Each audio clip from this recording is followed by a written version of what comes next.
Russian researchers in the late 1940s kept 5 people awake for 15 days using an experimental gas-based stimulant. They were kept in a sealed environment to carefully monitor their oxygen intake so the gas didn't kill them, since it was toxic in high concentrations. This was before closed-circuit cameras, so they had only microphones and 5-inch thick glass porthole-sized windows into the chamber to monitor them. The chamber was stocked with books and cots to sleep on, but no bedding, as well as running water, a toilet, and enough dried food to last all 5 for over a month. The test subjects were political prisoners deemed enemies of the state during World War II. Everything was fine for the first 5 days.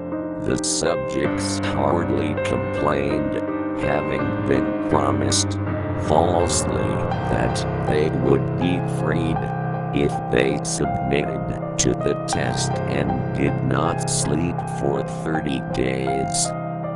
Their conversations and activities were monitored, and it was noted that they continued to talk about increasingly traumatic incidents in their past.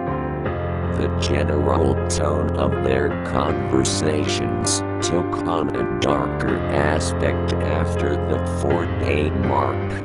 After 5 days, they started to complain about the circumstances and events that lead them to where they were and started to demonstrate severe paranoia.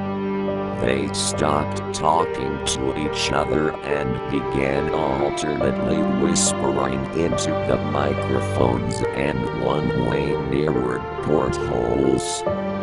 Oddly, they all seemed to think they could win the trust of the experimenters by turning over their comrades, the other subjects, in captivity with them. At first, the researchers suspected this was an effect of the gas itself. After 9 days, the first of them started screaming.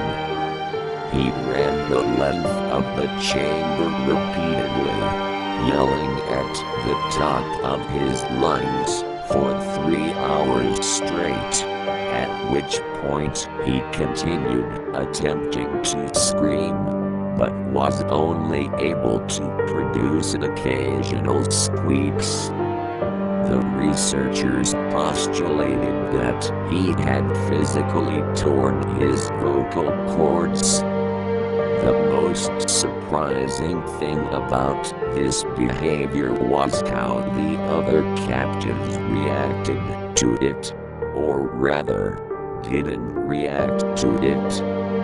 They continued whispering into the microphones until the second of the captives started to scream. The 2 non-screaming captives took the books apart, smeared page after page with their own feces, and pasted them calmly over the glass portholes. The screaming promptly stopped. So did the whispering into the microphones.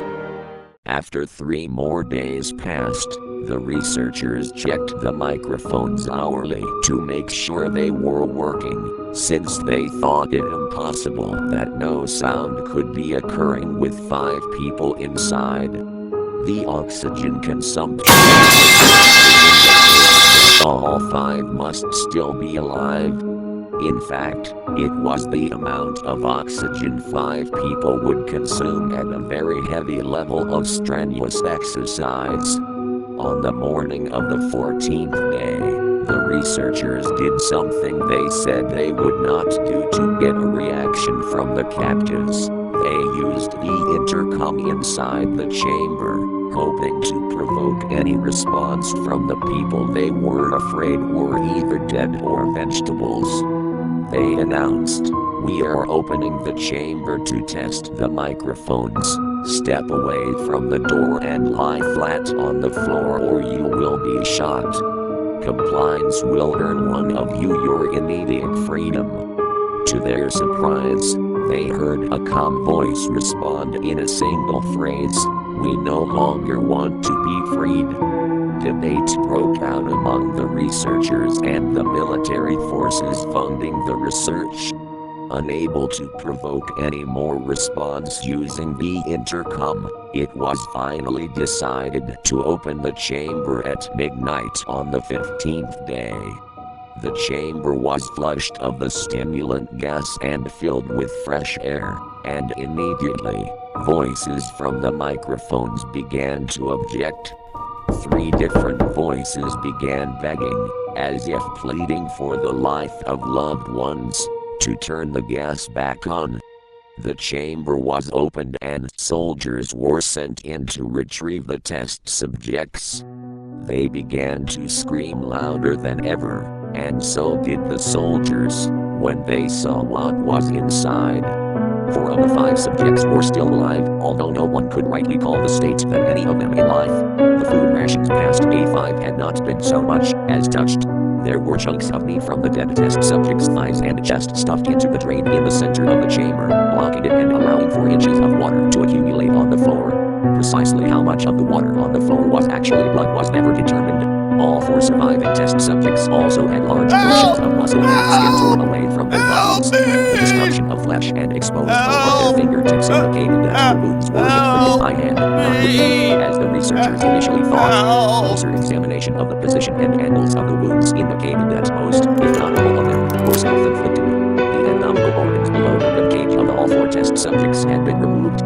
While the heart, lungs, and diaphragm remained in place, the skin and most of the muscles attached to the ribs had been ripped off, exposing the lungs through the ribcage. All the blood vessels and organs remained intact, but had been taken out and laid on the floor, fanning out around the eviscerated but still living bodies of the subjects. The digestive tract of all 4 could be seen to be working, digesting food. It quickly became apparent that what they were digesting was their own flesh that they had ripped off and eaten over the course of days. Most of the soldiers were Russian special operatives at the facility, but still, many refused to return to the chamber to remove the test subjects. The subjects themselves continued to scream to be left in the chamber and begged and demanded that the gas be turned back on, lest they fall asleep. Now I read through a lot of this and all of it is not necessary to experience the story, so I will now just skip to the good part. The subject that could speak started screaming to be sealed in now. His brain was showed the same flat lines as the one who had just died from falling asleep. The commander gave the order to seal the chamber with both subjects inside, as well as 3 researchers. One of the named 3 immediately drew his gun and shot the commander point blank between the eyes, then turned the gun on the mute subject and blew his brains out as well. He pointed his gun at the remaining subject, still restrained to a bed as the remaining members of the medical and research team fled the room. "I won't be locked in here with these things. Not with you," he screamed at the man strapped to the table. "What are you?" he demanded. "I must know." "Fool," the subject said. "I am Adrian and I will explain our friend group," he said with his thought backwards. We are Ohio and you must become Ohio, said the subject, but I have not skippity-doped by yes, so we will have to wait for.